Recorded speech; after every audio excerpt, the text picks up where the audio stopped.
Hello, everyone, and welcome to Vale of Hearts, a place where love finds its way through the quietest corners of the soul.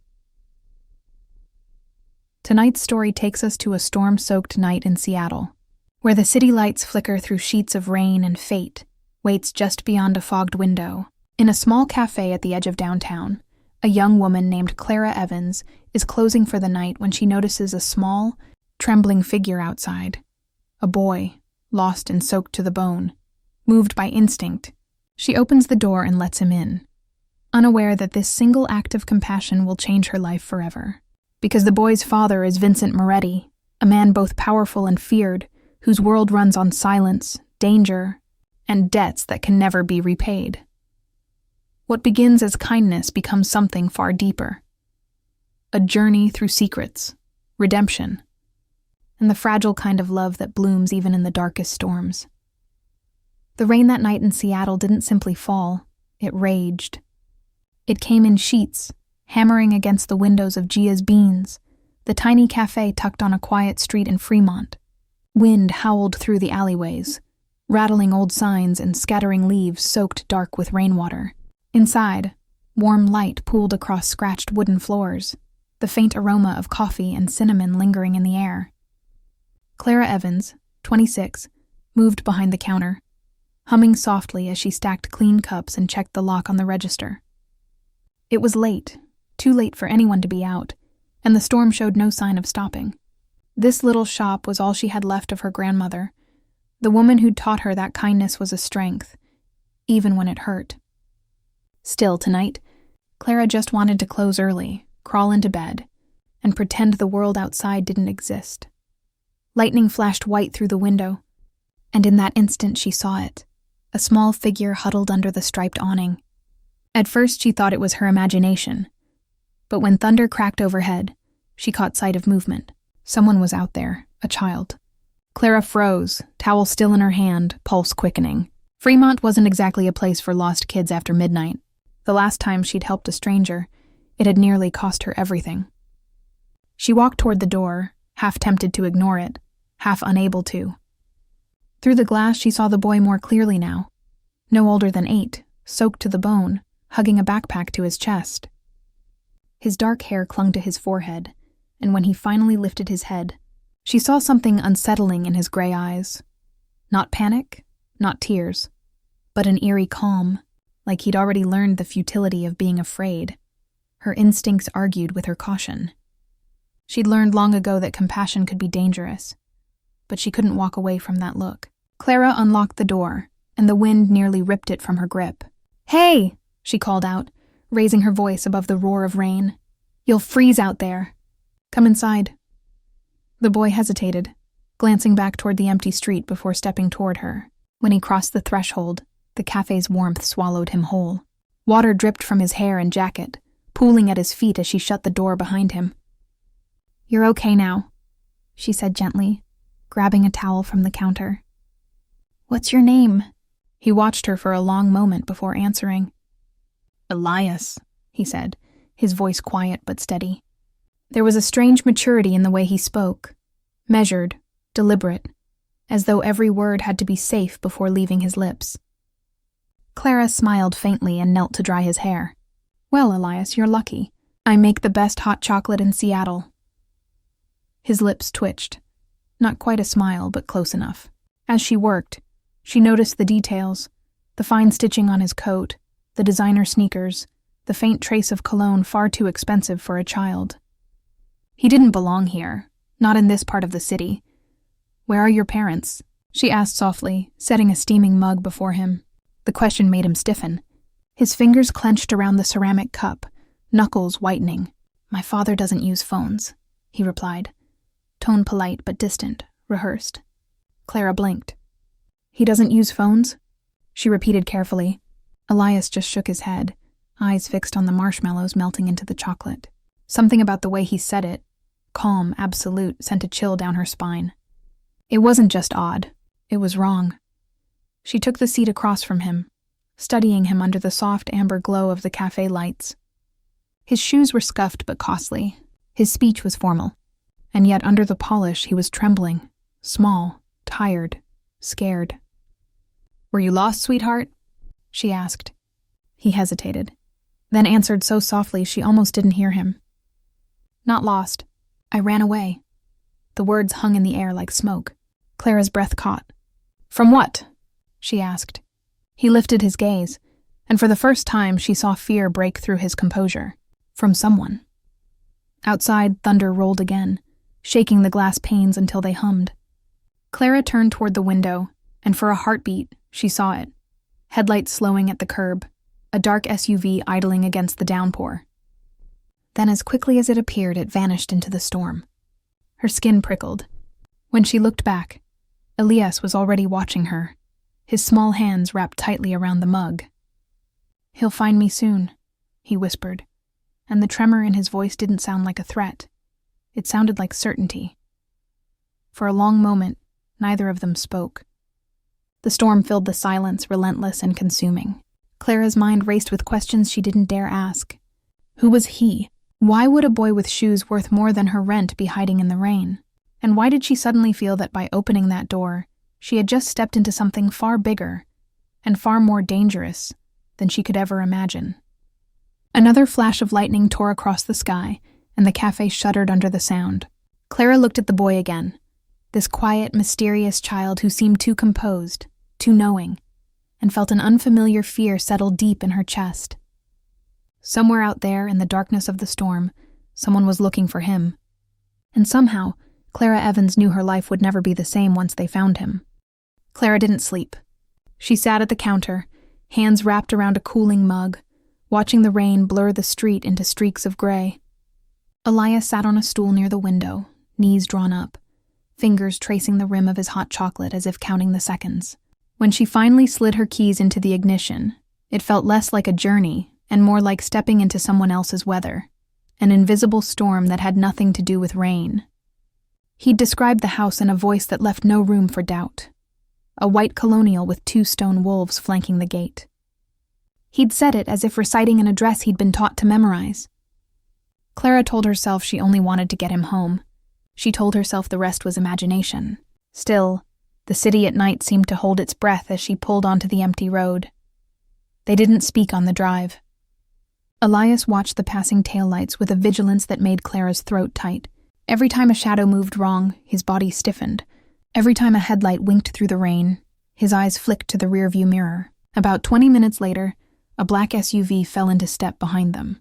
It stayed a careful distance, no headlights cutting into their rear window, like a shape waiting to be noticed.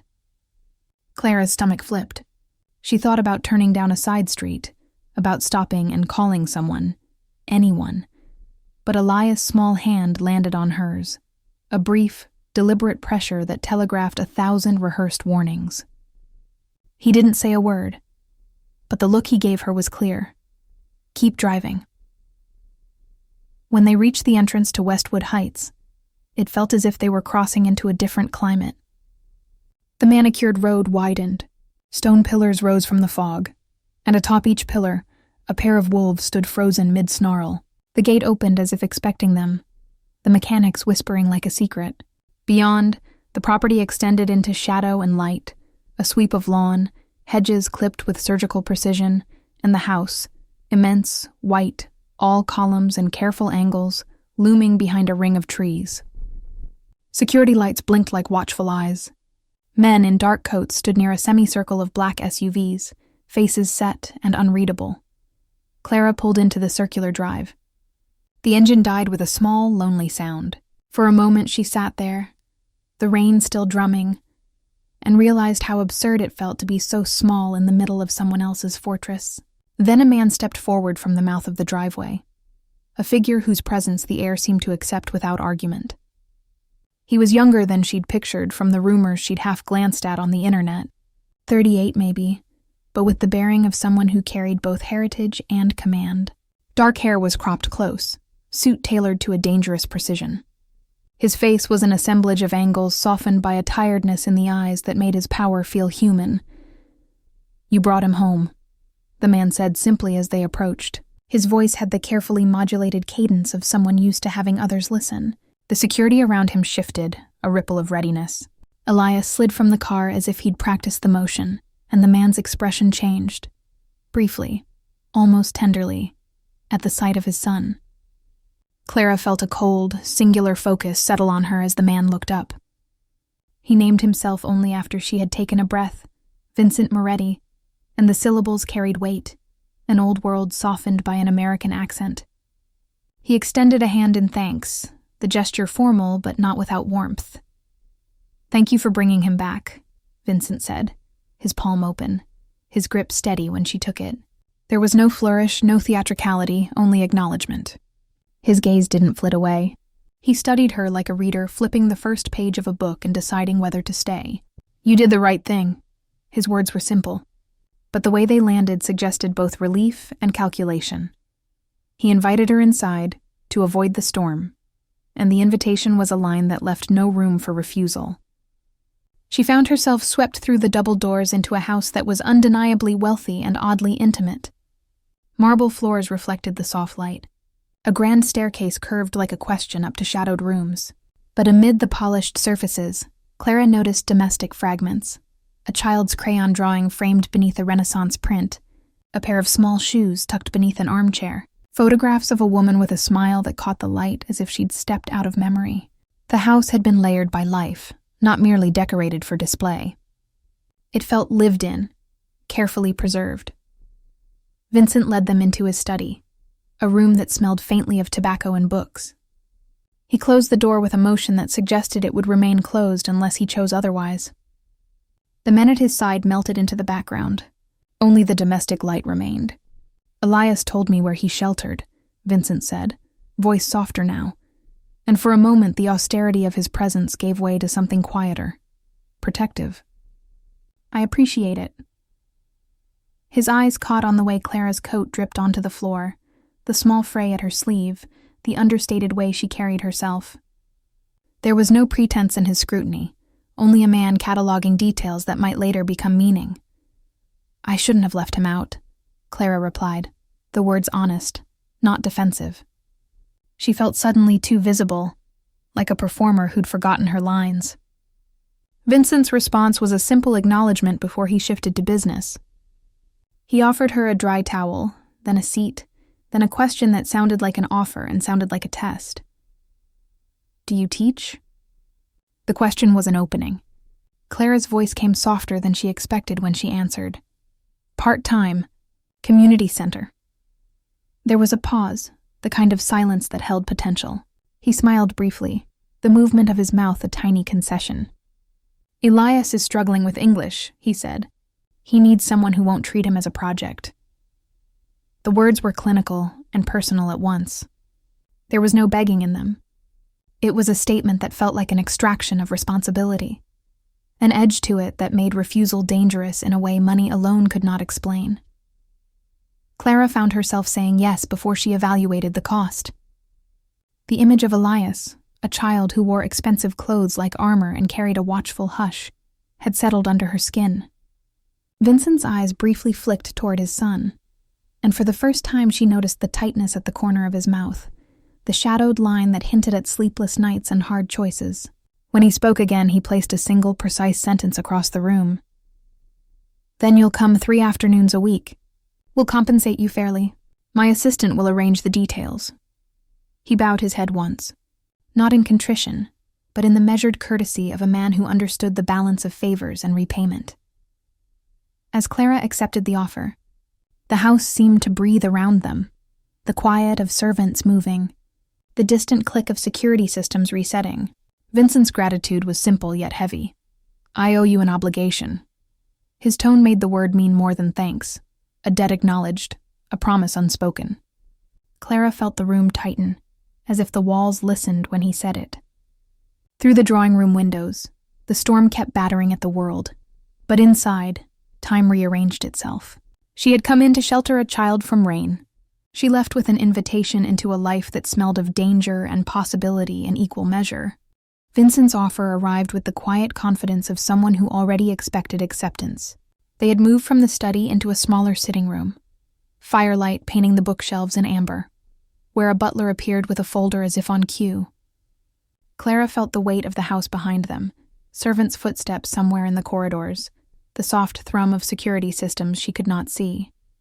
Vincent poured coffee with the deliberation of a man who measured everything, then set the cup before her with careful hands. "Elias does not connect easily," he said, voice low and even, as if stating a problem he'd already been solving for years. "He meets adults as instruments, not people. He responds to consistency, and to someone who will not flinch at his edge." The words were clinical, but the way his eyes found Elias, now sitting across the room, thumbs worrying at a frayed bookmark, brought warmth to the sentence that undercut its formality. It was an edge that made Clara uneasy and oddly protective at the same time. She hesitated, which was precisely the moment Isabella Cruz entered the room like a shadow stepping into shape. Isabella was all compact efficiency, dark hair in a tight knot, business suit that swallowed the line between elegance and armor, and a face at once unreadable and immediate. She moved through the space like someone accustomed to assessment, eyes quick, posture rigid. When she spoke, it was with a clipped courtesy that left no room for softness. "Mr. Moretti has asked me to handle the arrangements," she said, sliding a slim tablet across to Clara. "The terms will be on there." Her voice contained an undercurrent Clara couldn't name. It was neither threat nor welcome, but a reminder of borders. Clara accepted the device, feeling the pulse of the house sink with her own.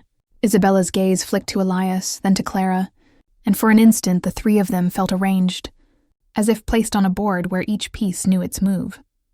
The contract was precise, written in careful legalese that seemed to account for every eventuality. It stipulated 3 afternoons a week, lessons tailored to Elias's needs, and a stipend that made Clara's breath catch, more money than she had expected in months, more than anywhere in town would offer a part-time tutor. Under financial terms lay a clause in bold that stopped her cold, a confidentiality agreement, strict and absolute, forbidding the disclosure of anything she might learn about the family or the household, with penalties that hinted at ruin. There was also a clause covering security and conduct. She would undergo a background check, her phone would be subject to inspection on property, and all sessions would occur on the estate's grounds. It read like an employment contract and like a promise wrapped in warning. Clara stalled. The stipend tempted her pragmatic side. Rent, bills, the repairs the café needed after the storm. But the confidentiality clause dug at her instincts. She had taught for years at community centers, where trust and openness were the currency of progress. The idea of teaching under such constraints felt like placing a lid on something that should be allowed to breathe. Yet when she looked toward Elias and watched him tuck his chin into his collar, she felt the tension between principle and compassion tighten into a near decision. He was a child, undeniably. He had come to her door soaked and alone. What kind of adult would leave him to the rain because a contract felt too heavy? Isabella watched her choose before Clara had fully spoken. There was a moment of small, private negotiation in the room. A tilt of Vincent's head, a slight loosening of his jaw, that allowed surrender a civilized shape. Clara signed. The pen slid across the paper like a line drawn into new territory. When she handed the tablet back, Isabella's expression remained flat, but Clara noticed the fraction of a nod Vincent gave, as if acknowledging a debt repaid not in money, but in trust. "We'll arrange transport," Isabella said, voice efficient again. "Security will brief you in the morning. My number is on the tablet. Contact me only through that channel." The way she emphasized the word only was gentle and absolute, and Clara felt the walls of her life shift imperceptibly. In the days that followed, the boundaries of Clara's world tightened and expanded all at once.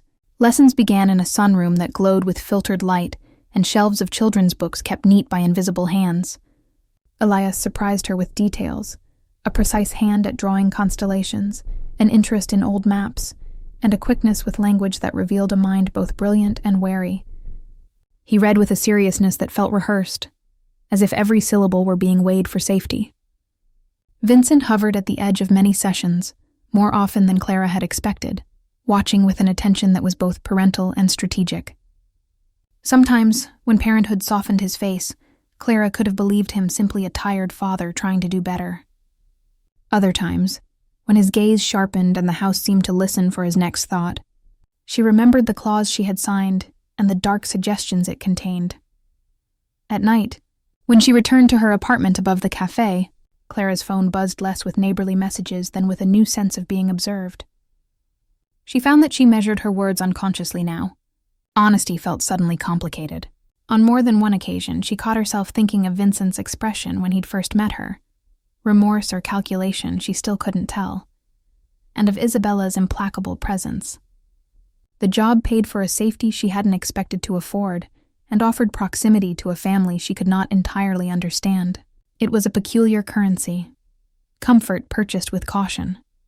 Curiosity, like a small animal no amount of training could tame, pushed her toward the dangerous habit of searching.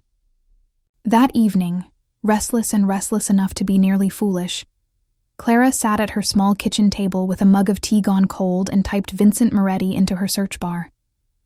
The results were a dissonant chorus. Philanthropic donations in one headline, quiet references to real estate holdings in another, and threaded between the legitimate ventures, a smattering of articles with vague language, allegations, ties to organized operations, investigations that had stalled. The name carried weight and rumor, a history articulated in hints and omissions. As she scrolled, a photograph of the house they'd visited appeared, the stone wolves as stark in print as they had been in rain, and beneath it a caption that made her heart hitch: Vincent Moretti, businessman. Controversial associations under review. Her thumb hovered over the screen as if over a match. She felt at that precise moment the world she'd entered tilt. The contract she'd signed, the afternoon scheduled in a sunroom, the soft trust in Elias's eyes. None of it existed in a vacuum. Clara realized she had agreed to teach the son of a man whose name came heavy with implication, who navigated both the public generosity and the private shadows. She set the phone down, the screen's glow dimming in the kitchen darkness, and for the first time since the rain-soaked night, she understood the cost of stepping through that door. The decision had been hers, and she hadn't taken it lightly. Still, as Elias's face came to her mind, small, guarded, needing, she found herself unable to regret it. Whatever the danger that circled them now, she had made a choice that would entangle her in a life far beyond the tidy edges of her café. Lessons settled into a rhythm the way rain finds a pattern on a roof, steady, inevitable, and oddly comforting. Clara found herself arriving at the Moretti estate on afternoons that smelled of polished wood and lemon oil, her bag heavy with books and lessons planned down to the last exercise.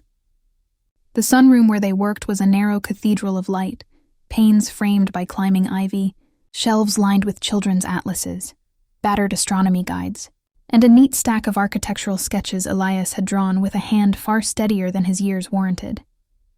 At first, Elias greeted her with the same careful reserve he'd shown in the café. Measured answers. Eyes on the page, a practiced politeness that made simple conversation into a negotiation. He began, as children do, by revealing himself in fragments. He spoke of planets at twilight, how the rings of Saturn looked like thin glass when imagined close up, and Clara discovered he could map constellations with uncanny precision. He drew facades of imagined buildings in margins, columns, and cornices rendered with an architect's hunger for symmetry. And when the subject drifted to his mother, a tenderness softened his voice.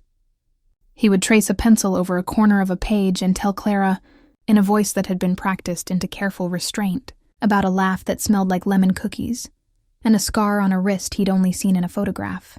These details arrived like notes dropped in a melody, small, revealing, and enough to let her begin to care. Vincent hovered at the periphery of these afternoons in ways that were hard to name.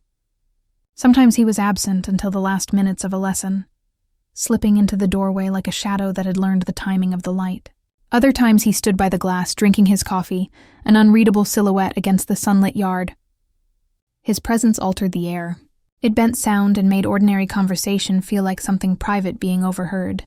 There were moments when Clara caught him softening, when Elias handed him a drawing, when the boy's small hand found his, and the hardness around Vincent's mouth would melt into something that looked dangerously like tenderness.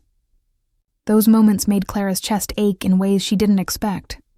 Not pity exactly, nor mere admiration, but a strange empathy for a man who wore power like armor, and yet folded it away for his child. It was also clear, in ways more chilling than touching, how their lives had been trained into routines. The instant the front door opened and Vincent's figure filled the threshold, Elias changed. His smile thinned, shoulders set like a man bracing for a storm. His language tightened into the formal cadence Clara had first heard in the café. She began to see the small rituals. How he answered questions. How he always positioned his chair between Clara and the window.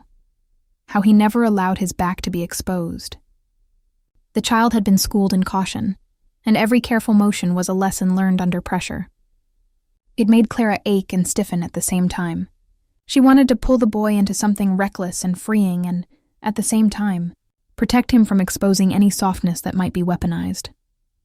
Their lessons deepened into intimacy in the smallest ways. The way Elias would curl a stray curl from his forehead when concentrating.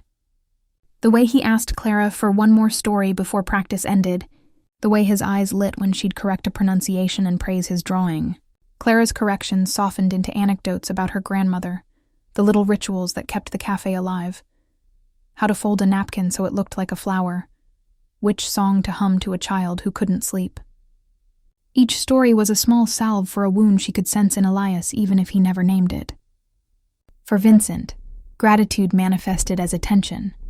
He learned the titles of the books she brought, asked questions in the margins of lessons, and once, to Clara's surprise, apologized, briefly and without fanfare, for keeping certain truths from his son. That apology, made in the hush just before dusk, tasted like the first polite admission of a man trying to unlearn a lifetime of defense. The household's defenses hummed beneath this fragile domesticity like a second heartbeat, subtle, necessary and always present. Security briefings, driver's timetables, the soft click of radios on belts. They wrapped the estate in a cocoon meant to keep threats at bay.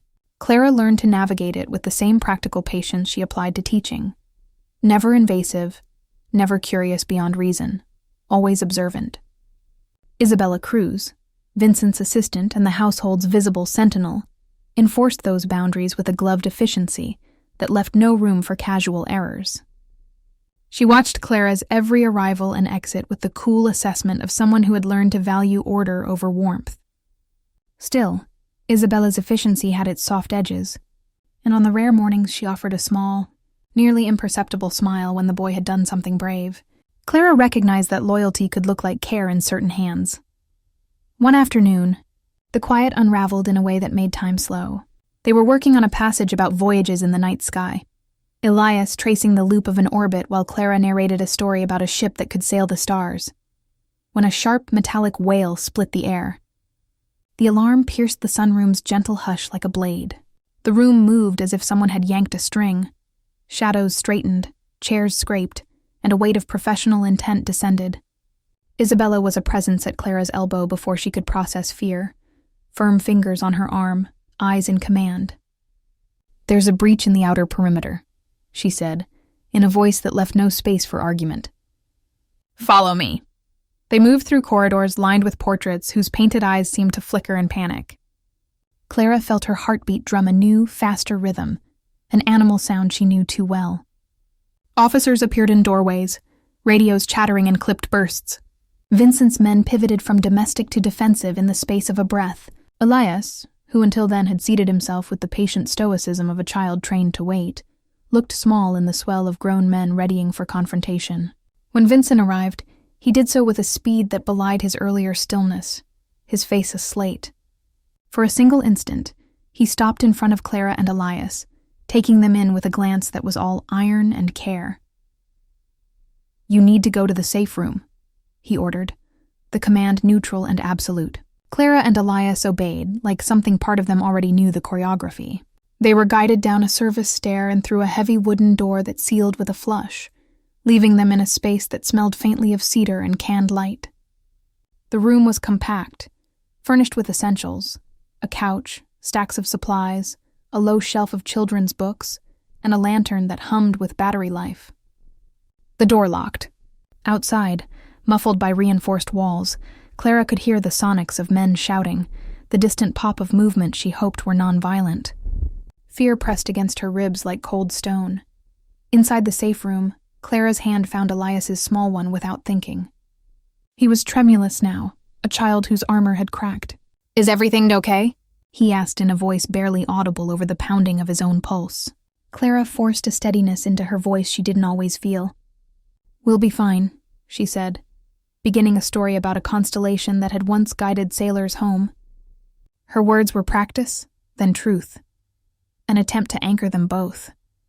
Elias leaned against her, and for a moment, all the lessons, the contracts, the unspoken dangers that had threaded through their afternoons receded under the simple gravity of a shared heartbeat. When the alarm finally ebbed, and a cautious knock signaled it was safe to open, Clara's knees were weak from something she hadn't named: relief, terror, and an odd fierce loyalty that had taken root overnight. Vincent stood in the doorway, rain-flecked and wind-roughened from whatever confrontations had unfolded beyond their sealed walls. He looked at them, at Elias first, with that brittle tenderness of a man who would burn for his son, and then at Clara. For a fraction of a second, his eyes found hers, and in that look, the protective shield that had always kept people at a measured distance faltered, revealing the man beneath, tired, grateful, and quietly indebted. The danger had sharpened something between them, a recognition that their lives were now braided together in ways neither of them had chosen, but both would defend. The morning after the alarm, Seattle returned to its usual gray indifference, but Clara couldn't shake the weight that clung to her chest. The world outside the Moretti estate looked normal again. Coffee brewing, tires hissing through puddles. But something in her had changed. She moved through the motions at her café like a ghost. The bell over the door chimed. Customers came and went, but her mind replayed the moment Vincent had appeared in the safe room doorway, face streaked with rain, eyes filled with a fear he hadn't spoken aloud. She told herself that whatever danger had brushed past them was over. Yet the quiet didn't feel safe. It felt suspended. 2 nights later, the storm came again, this time not from the sky but from the doorstep. When Clara unlocked her café at dawn, a thick envelope waited beneath the door, soaked at the corners from rain. No name, no stamp, just 3 words written in jagged black ink. Moretti is next. The letters bled across the paper, the ink warped by water, but the threat was unmistakable. She stood frozen for what felt like a full minute before the rational part of her brain started screaming, "Call someone." But who? The police? She imagined herself explaining how she'd been tutoring a mobster's son, how armed guards patrolled the edges of a mansion that didn't officially exist on city records. No one would believe her. Or worse, they would. Her fingers trembled as she reached for her phone. She didn't call anyone. She simply scrolled to the one number she knew would reach someone who could. Within minutes, a black SUV slid up to the curb like a shadow finding its owner. The driver didn't introduce himself, only nodded toward the open door. Clara hesitated, heart hammering, before stepping in. The city passed by in silence. When the vehicle turned off the highway onto a private road framed by pines, she knew where they were heading. Vincent was waiting in his study when she arrived, standing by the window with his jacket off, sleeves rolled to the elbow. The man who turned to greet her was not the composed host from their first meeting, but someone stripped of patience. "You received something," he said without preamble. She handed him the envelope. His eyes narrowed as he read the message, lips thinning, and then he tore the paper cleanly in 2 before dropping it into the fire. The flames devoured the threat in seconds. "The Romano family," he said finally, almost to himself. "They're testing the perimeter. Again." The way he said family didn't mean blood. It meant a network, a history soaked in violence. He gestured for her to sit, but his pacing betrayed tension. "They were my father's rivals," he explained. "When I took control of the business, I made them an offer. Peace in exchange for territory. They agreed, until they realized peace doesn't profit like war." His tone was flat, but Clara caught the undercurrent of regret, a note of weariness that didn't belong to a man who relished power. "Why involve me?" she asked quietly. You're not just anything," Vincent cut in, his voice sharp but not cruel. "You were seen. You helped my son. That makes you visible. And visibility is liability in my world." He paused, ran a hand through his hair. And when he looked at her again, his eyes had softened. "I won't risk you, or Elias. The decision came like an order disguised as mercy. "You'll leave tonight," he said. "Both of you. I have a place in Montana. Remote, secure. You'll stay there until I settle this." Clara's instinct was to argue. Her café, her life, her refusal to run. But one look at him silenced her. This was not a man asking for agreement.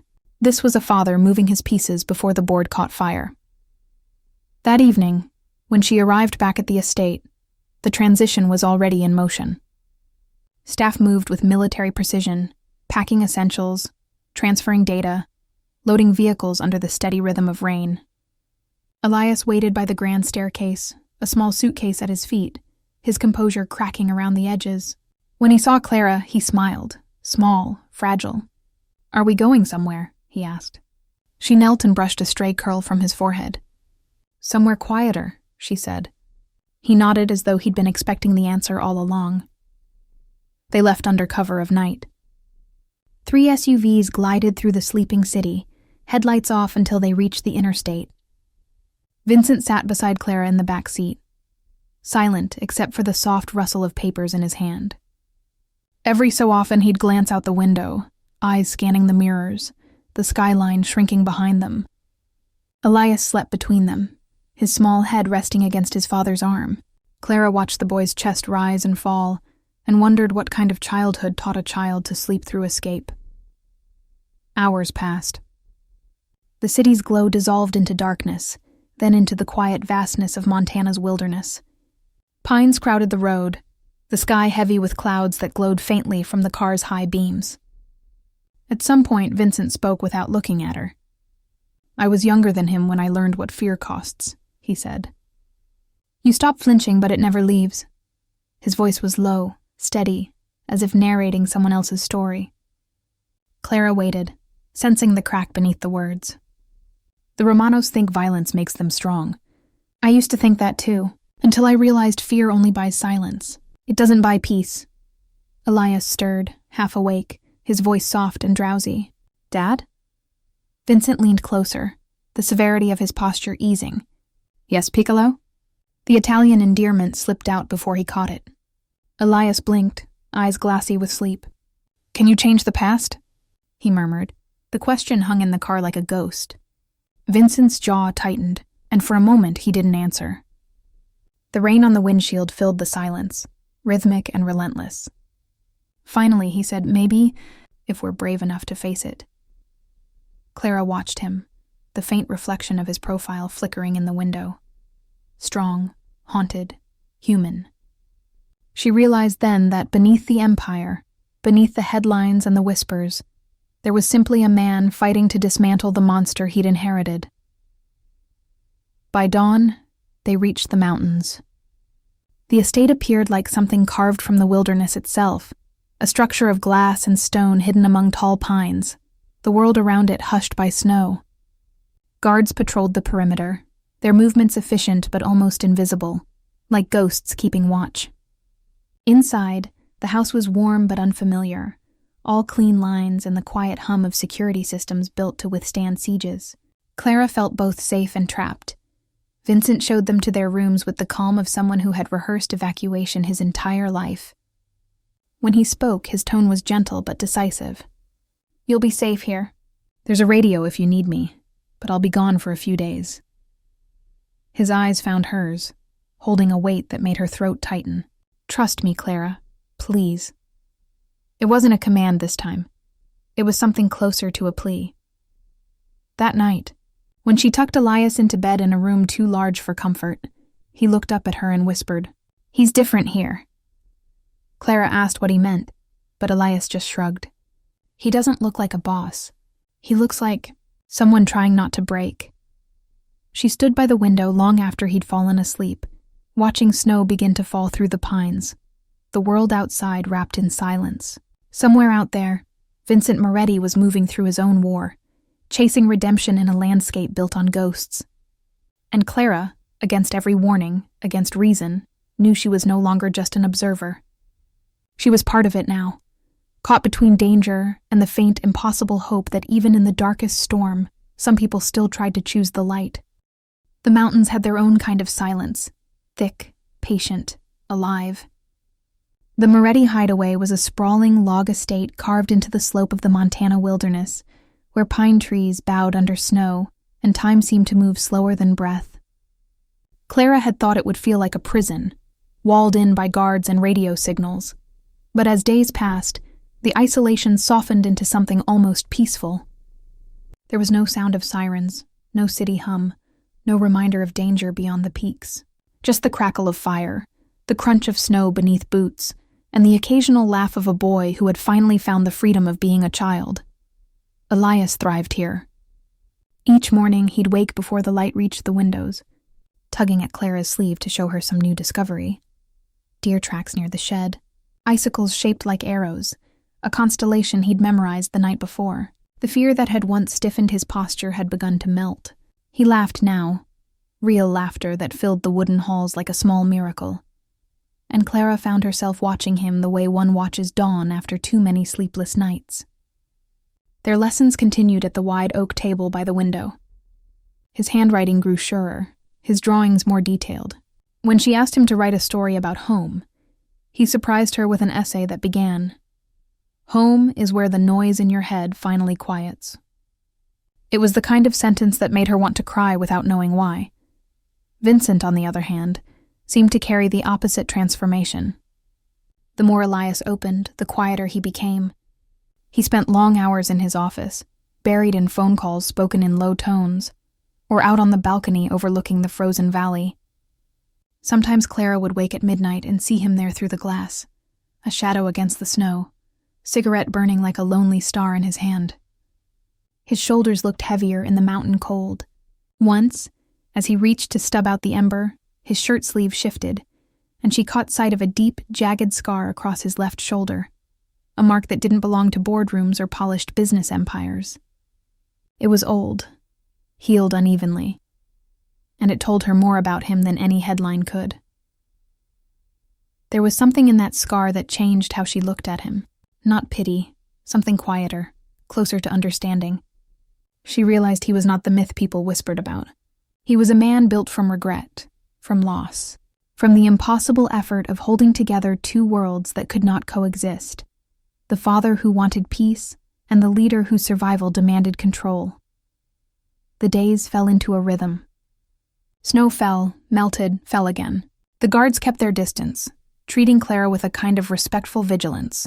She learned to cook with what the pantry offered, found solace in small tasks, folding laundry, stoking the fire, listening to Elias read aloud. In the evenings, Vincent joined them for dinner. The first time it had felt like ceremony, the second like family. He listened to Elias recount his day with genuine interest, a faint smile tugging at the corners of his mouth whenever Clara corrected the boy's grammar. It wasn't warmth, exactly. It was something rarer, something that felt earned. But beneath the domestic calm, there was always the sense of a clock ticking somewhere in the distance. Vincent still took late-night calls, speaking in Italian or clipped English, pacing the balcony until his breath fogged into the dark. One evening, after a storm had buried the valley in fresh snow, Clara found him standing by the fire, glass in hand, his face illuminated by the orange glow. He didn't turn when she entered. "Your café," he said, voice barely above a whisper. "Gia's beans, it's gone." For a moment she didn't understand. Her mind rejected the words before her body caught up. "Gone?" she echoed. He nodded once. "An arson. My men confirmed it this morning." The sound left her chest before she could contain it. A sharp breath that broke into something raw. She sank onto the nearest chair, staring at nothing. The café had been her grandmother's heartbeat, the one piece of her life untouched by his world. To imagine it as ash felt like losing a home twice. Vincent set his glass aside and knelt beside her, a gesture too intimate for the space between them. "I'm sorry," he said simply. It wasn't a phrase she'd ever imagined from him. "They did it to send a message, to me." Tears stung, but her voice came out steady, low. "Then I've lost everything because of you." It wasn't an accusation. It was a truth, heavy and undeniable. Vincent didn't flinch. He met her eyes, guilt flickering there like a reflection of the fire. "I'll rebuild it," he said. "Not the same walls, not the same city, but I'll give you something better." A future that isn't built on fear. Clara shook her head. You can't buy that. He didn't argue. He just looked at her with a kind of quiet desperation, like a man trying to trade his power for forgiveness. I'm not trying to buy it, he said softly. I'm trying to return what I stole, your peace. The honesty in his tone disarmed her. The room felt suddenly smaller, the distance between them shrinking until it felt like the only thing separating them was air and hesitation. They sat in silence for a while, the fire filling the pauses that words couldn't bridge. Elias slept upstairs, the wind brushing the cabin walls with soft percussion. Clara wiped at her eyes, and when she looked up, Vincent was still watching her. Not the way men look when they want something, but the way a weary man looks when he's found someone who doesn't. There was exhaustion in him, yes, but also warmth, as if the act of comforting her had momentarily stripped away the weight of his empire. He poured her a drink, his hand trembling just slightly, and they sat before the fire like two exiles sharing warmth. You know, she said after a long stretch of silence, you're not what I expected. Vincent's lips curved faintly. And what did you expect? I don't know. Someone colder, less human. He took a slow sip, gaze fixed on the flames. I tried to be. It's easier that way. The firelight cast his face in shifting shadows, revealing lines she hadn't noticed before. Fatigue, grief, the weight of decisions made long ago. Clara found herself studying him the way she'd study an unfinished painting, wondering what it might have been before the brush slipped. At some point, the distance between them broke. Not with touch, but with something quieter. She reached for the blanket draped over the couch, handed it to him.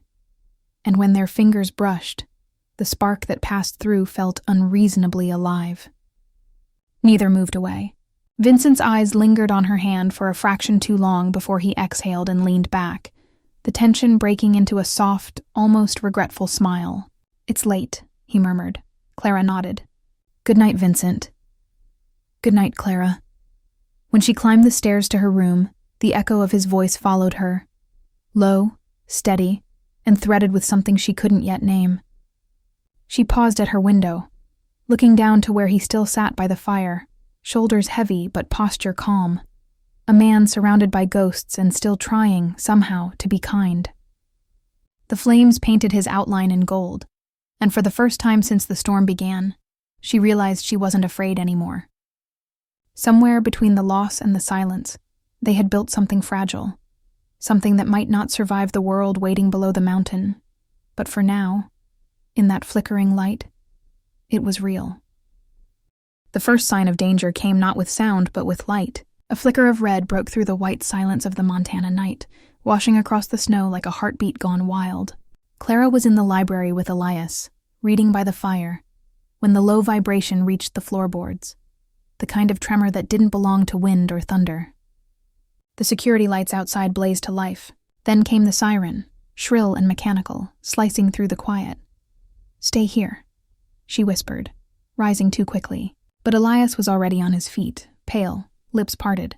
It's them, he said. His voice was small, but the certainty in it froze her. A second later, the world erupted. The windows pulsed with orange light, followed by the unmistakable crack of gunfire echoing off the mountain walls. Shouts overlapped through the hallways, boots pounding wood. Commands barked in a dozen accents. Smoke rolled beneath the door in thin gray ribbons. Clara grabbed Elias's hand, her breath sharp and shallow. Vincent appeared in the doorway as if summoned by instinct, his face carved from ice and fury. Downstairs. Now, he said. The words clipped and steady even as chaos roared behind him. A streak of blood crossed his temple. Not his, she hoped. And in his other hand, a pistol gleamed under the emergency lights. They've breached the perimeter, he said, scanning the room before his gaze landed on Elias. Do as we practiced. Elias didn't hesitate. He tugged Clara toward the far corner, where the wood paneling disguised a hidden passage. The moment they entered, the sounds grew sharper, glass shattering, furniture crashing, men shouting orders through the smoke. Clara's heart pounded so hard it felt like a drum against her ribs. Vincent followed them to the base of the stairs, firing once, twice. Two dull thuds answered somewhere beyond the wall. Go. he barked, shoving the concealed door open. "Straight down, stay quiet, and don't move until I come for you." "Vincent," she started, but before she could finish, a gunshot cracked through the air. He flinched, staggered slightly, then recovered, teeth gritted. The dark stain spreading across his shoulder told the truth. Clara's scream caught in her throat. "I said go!" His voice cut through the panic like steel. He shoved Elias forward, then met Clara's gaze, a look that said everything he didn't have time to. She wanted to reach for him, but Elias's small hand pulled her away, and then the panel closed, plunging them into darkness. The tunnel sloped downward, narrow and cold.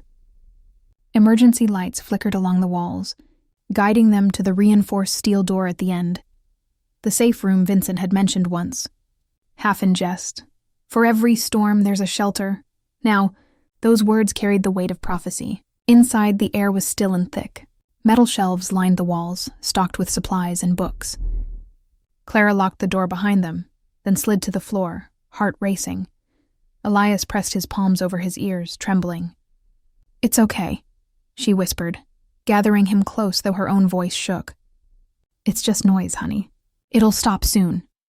Outside, the gunfire raged on. Bursts of violence that came too close, then faded, replaced by shouting, then silence, then another explosion that made the lights flicker. She reached for one of the books stacked on the table, The Little Prince, its cover worn from Elias's constant use. Her fingers trembled as she opened it, but her voice steadied with the first words. Once upon a time, there was a little boy who lived on a small planet, all alone. Elias's breathing began to slow. He clung to her arm, listening, his eyes fixed on the pages even when the walls shook. The story flowed through the noise. Soft, human, a fragile defiance against the chaos outside. Clara read until her throat ached, until the sound of battle faded into the low hum of wind pressing against the steel door. Hours passed. Or maybe it was minutes. Time dissolved in the quiet. Finally, she realized the silence had weight. No more gunfire, no shouts, just the wind whispering through cracks in the world. "Stay here," she told Elias, rising on unsteady legs. Her fingers fumbled with the door's lock. When it finally turned, the cold air hit her like a slap. She stepped out into a world painted in red and gray. The once grand estate was unrecognizable. Smoke coiled from the roof. Shards of glass glittered like frost on the snow. The scent of gunpowder hung heavy in the air, sharp and metallic. Bodies lay scattered across the courtyard, some hers, some theirs. And through the haze, one figure stood alone. Vincent. He was in the center of the drive, coat torn, blood soaking through his side. His hand still gripped the gun, though it hung loosely now, more symbol than weapon. The red light from the alarm cast him in a terrible kind of beauty. Fierce, broken, unyielding. Clara froze at the threshold. For a moment, she couldn't tell if he was still standing by will or by habit. Then he turned his head slightly, finding her through the smoke. Their eyes met. "It's over," he said, voice low but steady. "No one will touch my son again." The words were both promise and farewell. His knees wavered, but his gaze didn't break. Snow fell softly around him, melting into the blood at his feet. And for the first time since she'd met him, Vincent Moretti looked peaceful, like a man who had finally kept the one vow that mattered. Clara stepped forward, tears burning hot against the cold, and the night closed in around them, quiet, infinite, and full of ghosts. Months had softened into motion by the time Seattle learned to breathe around Vincent Moretti's name again. The publicity that once trailed him like a shadow now arrived in tempered tones. Interviews about philanthropy, carefully worded statements, and press releases announcing grants. Clara watched the changes with a mixture of skepticism and relief, aware that legitimacy was not a single act, but a series of choices stretched thin over months. When Vincent announced the launch of Gia's Light Foundation, she felt something like a held breath release.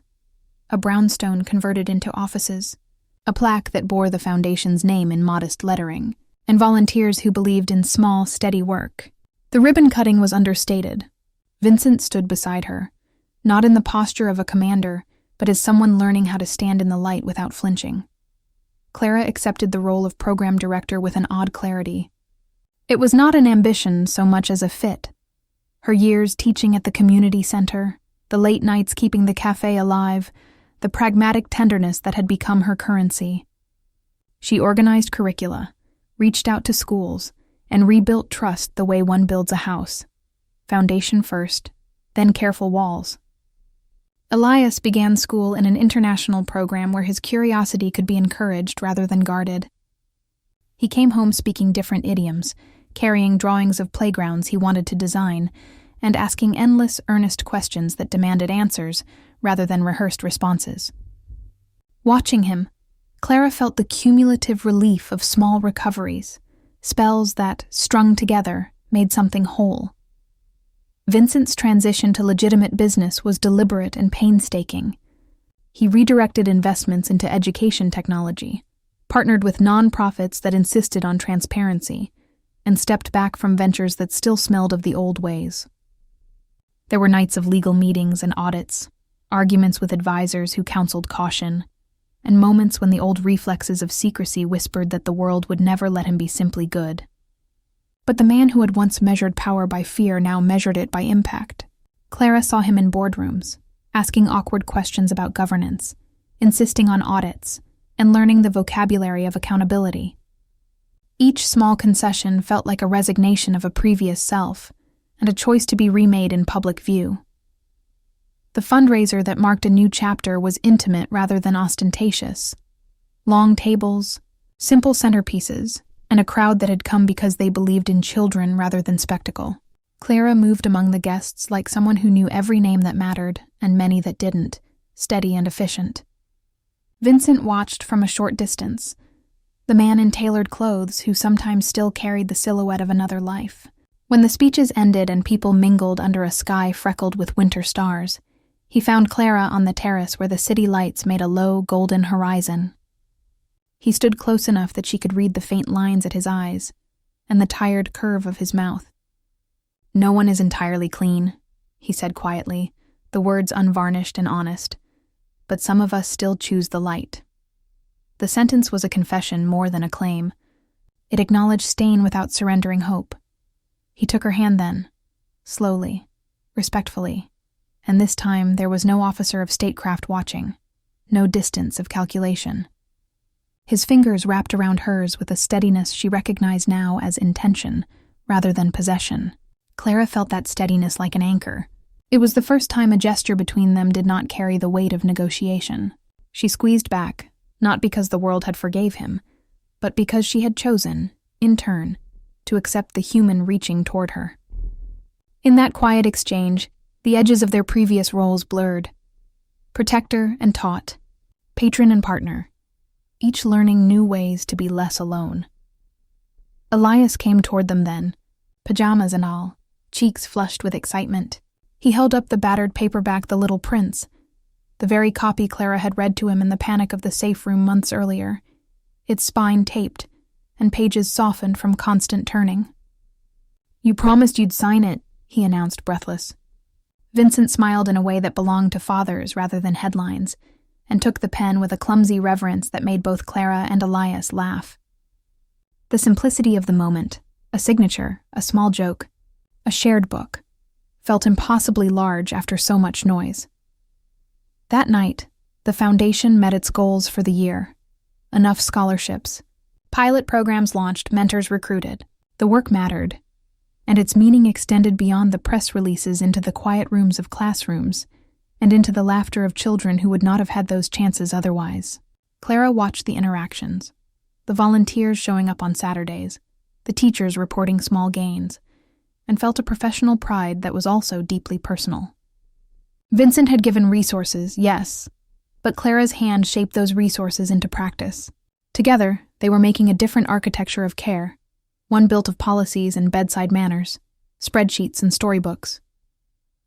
Dawn came soft and deliberate, painting the city in a pale wash. They left the fundraiser hand in hand, not as a defiant signal to critics, but as an ordinary fact. Two people walking into a morning that did not erase the past, but reframed it. They paused on a small park bench as the light shifted, Elias bounding ahead for a moment before coming back to tug at Clara's sleeve. The three of them sat in a quiet triangle, hands touching, smiles small and real, and for a delicate beat, the world outside their circle felt less urgent. Scars would remain, and newspapers would still spin cautious theories, but inside that morning, the choice to try had already changed them. The family they formed was not perfect. No family is. But it was chosen, deliberate, and tender. As the sun rose, it painted the faces of two parents and their son in a gentle gold, and Clara understood that redemption was not a destination, but the accumulation of small, steady decisions to keep stepping into the light. Thank you for listening to Veil of Hearts, a story about love, redemption, and finding light after the darkest storms. If you've stayed with us until this very moment, it means you've felt every heartbeat of this journey. From that stormy night in Seattle to the sunrise of a new beginning. Every like, comment, and share you give means the world to us. It's your support that inspires us to keep creating more heartfelt stories about people, emotions, and the courage to choose light over shadow. If you enjoyed this story, don't forget to follow our channel so you won't miss what's coming next. More love, mystery, and human moments that speak to the soul. We'd love to hear from you. What did you feel about the ending of Vincent, Clara, and Elias? What kind of story would you like to hear next? Romantic, mysterious, or thrilling? Thank you again for being part of Veil of Hearts. See you in the next story, where every word holds a little piece of the heart.